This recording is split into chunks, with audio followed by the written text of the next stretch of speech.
and I had Voyager 1 and Voyager 2 data, and that I inspected and studied for quite a while. And that's when I wrote the first book, and I was so surprised at what I found that it took me like the 4 years to get the book published, because I wasn't sure that what I had was really right. And so I looked in many articles and books to see, oh yeah, this sort of fits what they're talking about there. Okay, you're okay, so publish it. And so the book came out in 1985. Okay, and that's the Ringmakers. That's the Ringmakers. But the other one, this one. That's 1971. I had left Lockheed.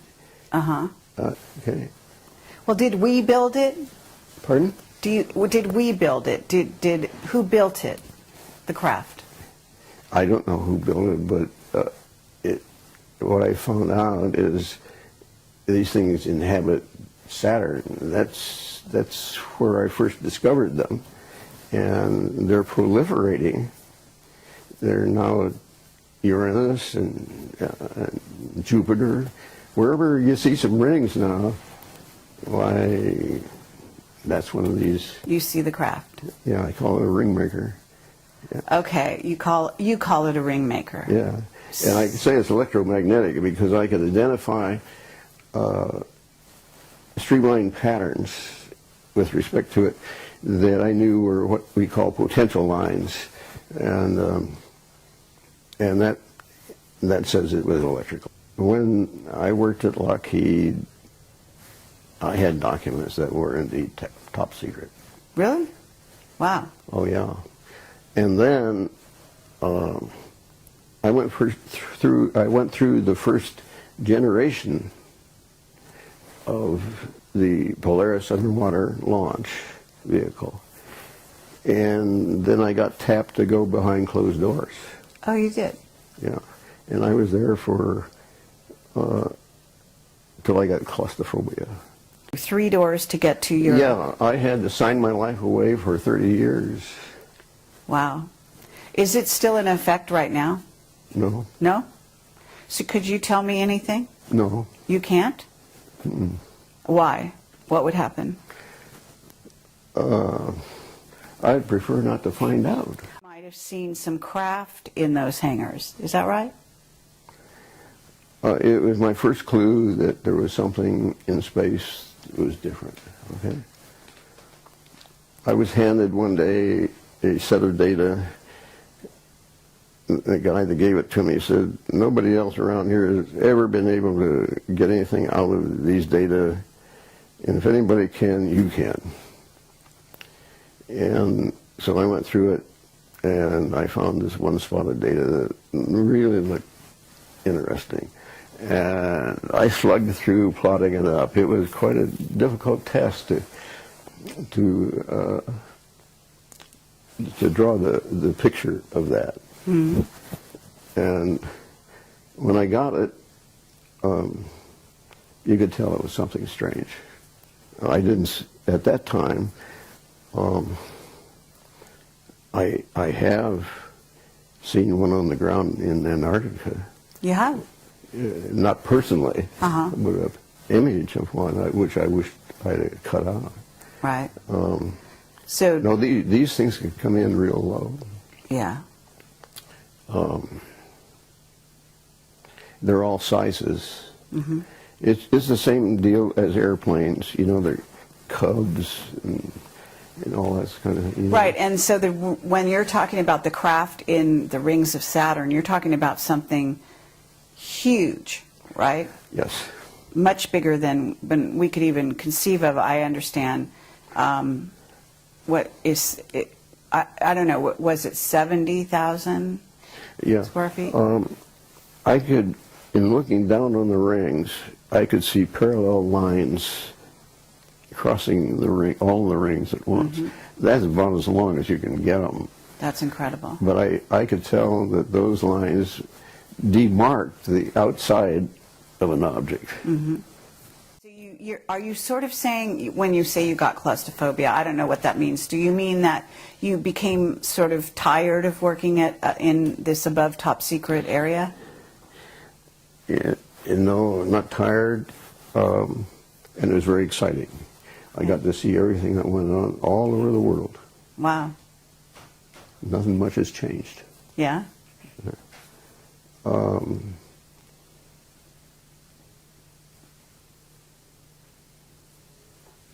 I don't know. Or were you threatened? Were you, what did you have friends who were leaving the employee of Lockheed at that time? I mean, was there some incident that happened that made you want to leave? No, it wasn't that. Let's just say that you're confined to one room day after day, year after year, same walls, so forth. That's claustrophobia. I see. But I knew that, hey, there's something going on out there, and see if you can't find it. Okay, but have you heard that NASA alters their footage coming from the moon, etc.? I know some of the things they do with it, yeah. Okay, so even their footage is not always dependable, right? Although I guess it's dependable to begin with. It's just that they start altering it later. I have been told by a very reliable source. He asked me what camera did I get that image from on the moon.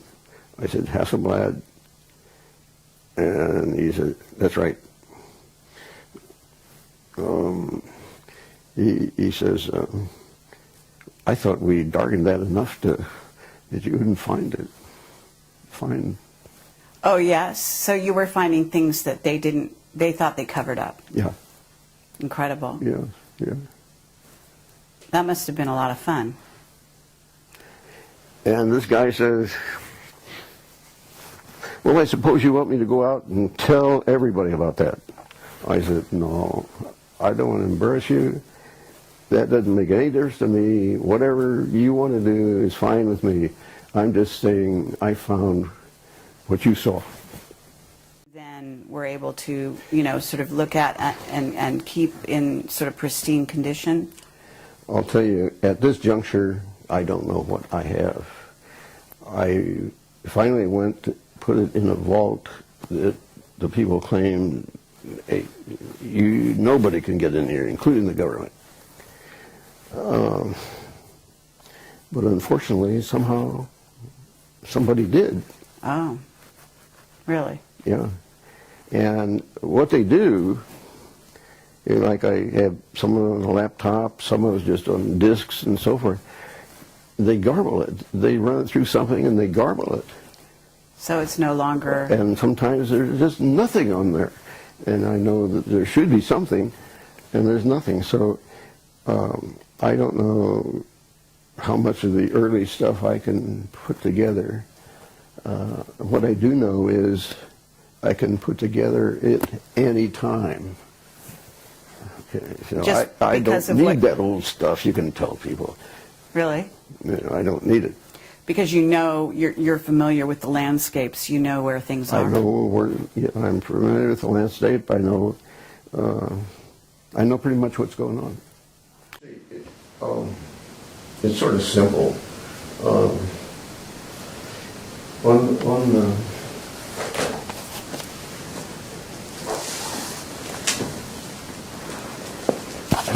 There's a lot of energy. Right. And okay. And this is the ring, right? This is the ring? That ends up being the ring. Yeah. It's and hot plasma. Oh, really? Okay, so, what your theory is they're manufacturing it, is that correct? It comes, that's the exhaust from this thing. From the craft? Yes. Is it because, are they stationary or are they moving, the craft? They're probably moving. So do you think When you say things are getting critical, are you Okay, saying... just take that picture and say that's the exhaust. It's like you have an airplane with an exhaust. It's in your atmosphere, and it can load a lot of energy, you know? And, but this is, Saturn, like John Lear says, you know, Saturn is the focal point, and I can't agree with him more. Okay, but John Lear talks about Saturn actually being portal into another dimension. Well, you know, he's theorizing. Yeah, so you don't necessarily go there. I don't go that way. Uh-huh. I either say, this is the way it is, or I can't hack it. Okay, but you're saying things are getting critical because I'm really curious. Are you saying that those craft are coming here? Is that why it's critical? No, I'm saying, in effect, if they do, and that there's a good probability that that is possible, then, hey, you've got to get with it. You can't wait around. Okay, but you see, no one really in this country accepts the concept that at Saturn, those things are there. Right. As you can't do it at Saturn, well, you know, you just can't hack it. People have got to be made to understand that those things are real. Right. You know there's a movie out called Prometheus, right? I can't say that I do. You don't know that. Well, there is one. And I talked to Richard Hoagland. He said Prometheus is, well, first of all, there's a moon in Saturn called Prometheus, right? Yeah. And I'm told that there's some kind of interaction between that moon and the rings. Well, sure. There's no question about it. Okay. Yeah, I would agree with him. And there's some, and you say there's something going on now. It's becoming critical, is how you're terming it. Yeah, it's much more prevalent than what we saw in 1985 or a little earlier. Meaning there's more activity on Saturn, do you think, or just more activity around this question about the rings and the craft in the rings? No, there's actual activity. There is. You know, to start off with, Uranus, which is one of the other planets, did not have rings. That's right. But now it does. Right. See? And so that kind of thing is going on. And we really ought to get to the root of it. Okay, do you have a theory on why Uranus suddenly has rings? Well, sure, it's the exhaust just like... so that's how I think the attention is being obtained. And so I would expect something to happen. But You would? yes. When you say something to happen, what are you suggesting? I'm suggesting that Stanford, let's say, well, let's look into what Norm's doing. As far as my own professional organization is concerned, it does not fit at all with their objectives. How is it different? It's too controversial. Your theories, you mean? Now look, this is not a theory when there's data. If I propose something, that is a theory. Okay, so your data or your conclusions? Yes, the conclusions. Your conclusions are too controversial, is what you're saying? Yeah. Okay. Yeah. They don't want to get involved in that. But if there, as you say, there are new rings around Uranus, and there's other activity on other planets too, isn't there? In the solar system? Jupiter? And what's happening with Jupiter? It's getting rings. It's getting rings. Okay, and are you seeing craft there as well? Vehicles, as you call them? I haven't identified craft, but I can tell you that where there's rings, there are these things. So we have these ring makers, yeah. and they create tremendous energy. Yeah. Can you tell us more about what you think is going on there? You've got any ideas along those lines? Well,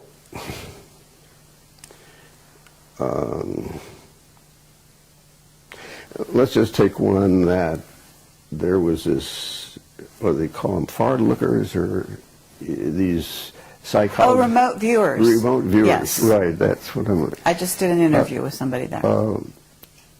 Which one? I had heard that there was one that saw something out there in the rings, and they were mining the rings. That's true, yes. Okay. I think I read her book, and she couldn't see anything from the side, but when she looked from the top down, why, that's when she saw things. I see. I happen to been able to uncover what she saw. Really? Yeah. And what did you... I would say, I don't think they're mining the rings. I think they're nursing from the rings. Oh, in other words, you think they're using the energy to power their craft. Yeah, that's where new ones are getting their energy. New vehicles are getting their energy? Yeah. You start out small, just like a baby, and they get bigger. Oh, right, because you say that you believe they're sort of like alive. Do you believe they're plasma vehicles, what's called a plasma vehicle? Have you heard that terminology? Well, I've never heard them called plasma vehicles, but I can understand why somebody might say that, yes. Mm-hmm. Yeah, I wouldn't make a big deal over that. Okay, I've heard that the vehicles out there they actually fly close to the sun, and they power themselves up on the sun, and then they go back into I wouldn't be surprised. Yeah, I've noticed some go in there, and it means that they're capable of withstanding those high temperatures. Yes. And so, true. Yeah, they could get pumped up really nicely. So, well, let me ask you, I mean, you know that NASA has been sort of a front organization. I call them a front organization for the secret space program.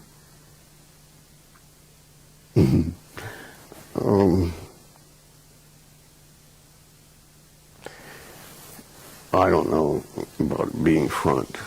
Well, when I say front, I mean, if you have an organization that deals with the public, interfaces with the public, and also misleads the public on certain things, by doctoring photos, by covering up certain things, by only releasing certain things, that's a front organization, isn't it? Okay, all right. I guess you're entitled to do that. Okay.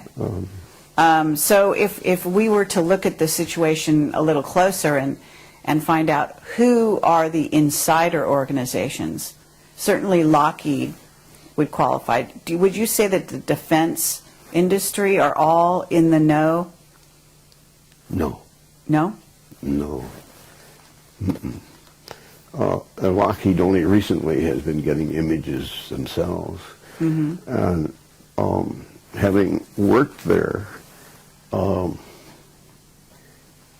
don't think there'd be anybody that would be capable of doing the kind of work I have been doing. I did come up with something that they could do.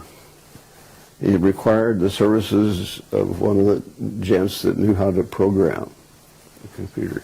And that was the advantage of the outfit. They said, it can handle any size computer that there is. And, okay, so the day came, and this fellow's name that owned the company, his name is Jack, and Jack called a fellow in and says, Norm's ready for you to program thing. Jack, I'm going to have to think about that. Can I tell you over in the morning what my decision is? Yeah, think it over. Next day came, he says, Jack, I can't do it.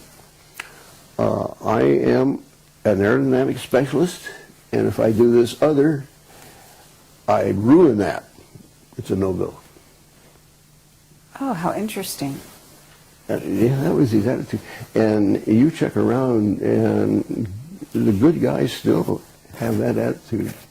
Right, that they don't want to get their hands dirty. They don't want to be sort of tarred with the They've same brush. chosen, you know, their route. Straight and narrow. Yeah, and you come along and deviate them. They can't hack it. Very interesting. Do you believe that we're communicating with them?